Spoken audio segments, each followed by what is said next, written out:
স্বাগতিক West Indies সফরকারী দক্ষিণ Africa আর অস্ট্রেলিয়ার মধ্যকার ত্রিদেশীয় ওয়ানডে সিরিজের ফাইনালটি নিজেদের করে নিয়েছে অজিরা।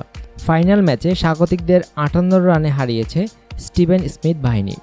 কিংস্টন ওভালে আগে ব্যাট করে অজিরা নির্ধারিত 50 ওভারে 9 উইকেট হারিয়ে করে 270 রান। জবাবে অজি বোলার জোস হ্যাজেলউড আর মিচেল মার্সের বোলিং তাণ্ডবে 45.4 ওভারে 112 রানে গুটিয়ে যায় ক্যারিবীয়রা।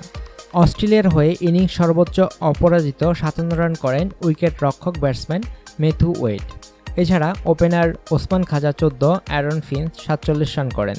3 নম্বরে নামা দলপতি স্মিথ 46 রান করে বিদায় নেন। জর্জ বেরির ব্যাট থেকে আসে 22 রান।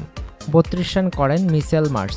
4 রান করে সাজঘরে ফেরেন গ্লেন ম্যাক্সওয়েল।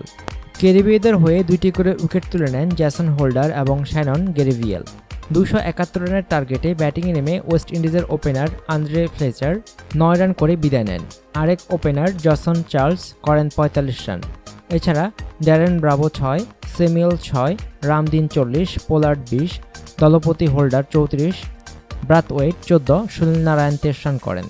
অজিদের হয়ে 9.4 ওভারে 50 রানের বিনিময়ে সর্বোচ্চ 5টি উইকেট দখল করেন হ্যাজেলউড, আর 10 ওভারে 32 রান খরচ করে 3টি উইকেট পান মার্শ।